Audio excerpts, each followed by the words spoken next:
So I had a simple idea: remake the first area from Zelda and the NES. This idea quickly spiraled into something larger, messier, and ultimately far more rewarding.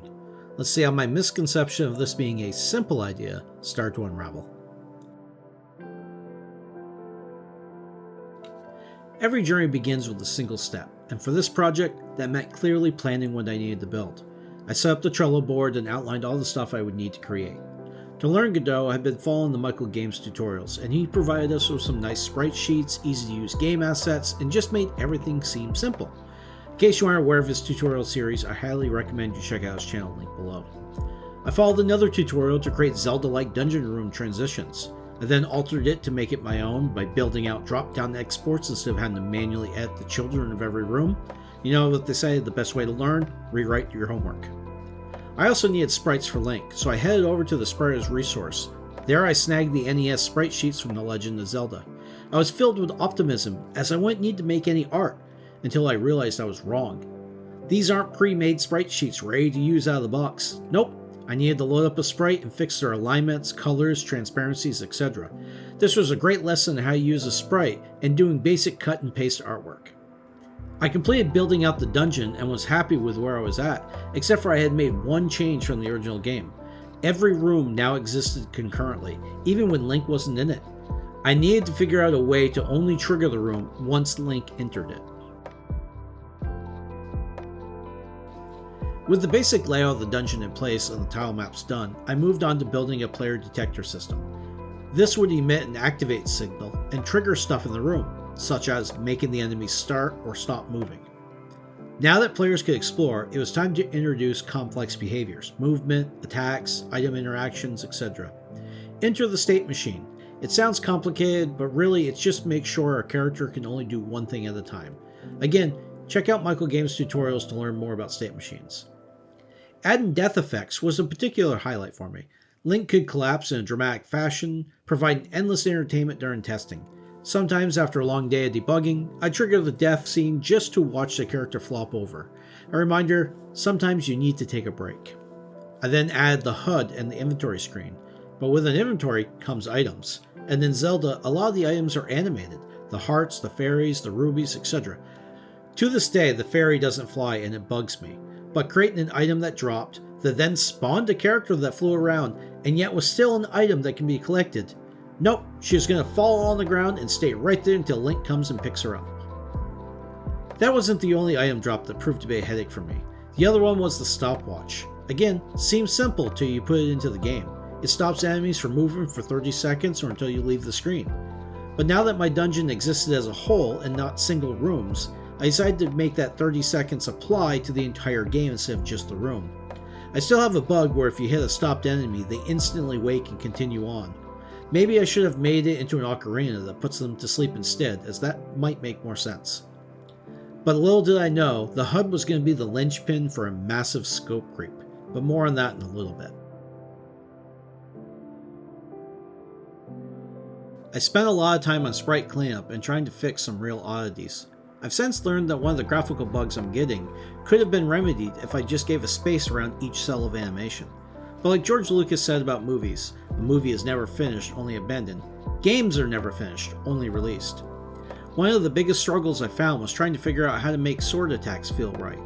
I tried what all first-time developers do. I mapped the attacks one-to-one on the sword sprite. That clearly didn't feel right, as it was darn near impossible to hit an enemy without also taking damage yourself. I found a YouTube video that goes through how the original programmers did hit detection on the NES, and wow, they were sheer magicians with how they came up with some of this stuff. I've linked that video down below as well. This stuff is deep and really helps get your mind working in the right mode to do dev work. If you're into remaking old classics, check these videos out. But here's the biggest mistake I made when budgeting my time and planning. Enemy behaviors. We've all played Zelda, we know each enemy has its own unique movement and attack, but until you sit down to program those movements and attacks into the AI for the enemy, you don't realize just how much goes into making each of them unique. Heck, the Wallmaster still vexes me on how they dealt with it near corners.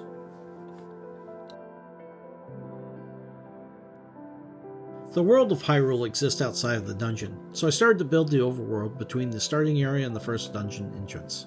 Again, sprite sheet assumptions came back to bite me, as I realized the NES didn't work in 16x16 tiles, but instead with 8x8 tiles.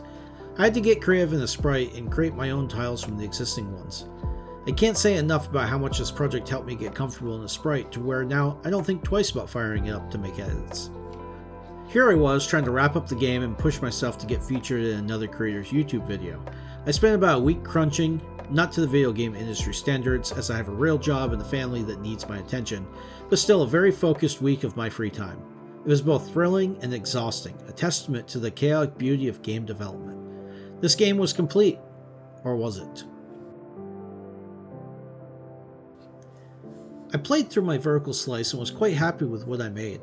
I was able to explore the small section of the overworld, collect some heart containers, buy items, defeat a dungeon boss, and pick up my first piece of Triforce.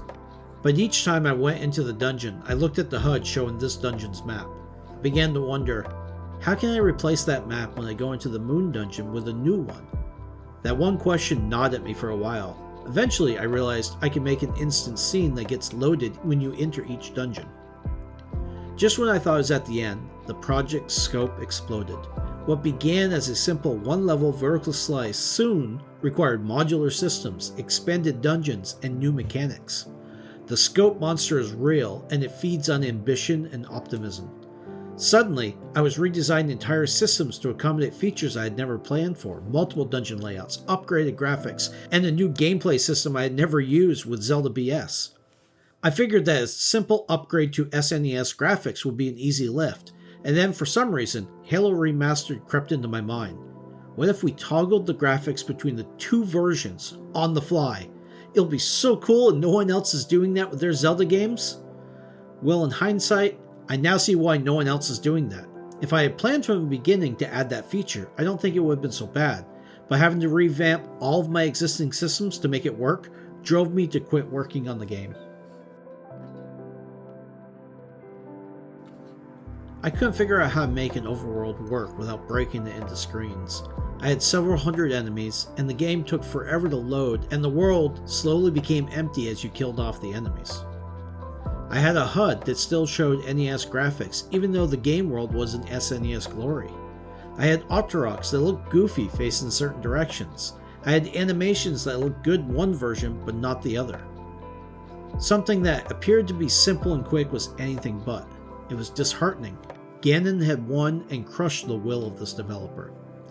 I unstarred it from my project list, closed my Zelda remake project, and let it sink slowly into obscurity as I played with other new and exciting ideas. About 5 months later, while working on another project, I created an enemy spawner.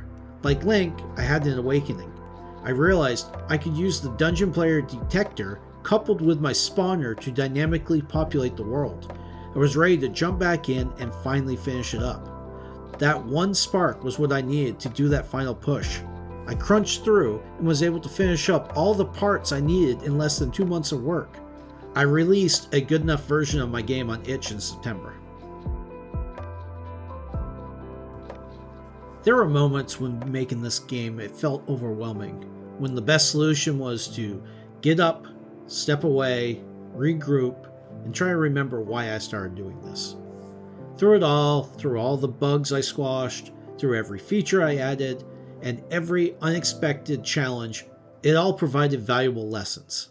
In the end, the scope monster didn't win. It did set me back, but it made the journey more memorable, and as I look back, I realized that this wild ride of development is what makes the final game just so rewarding to see.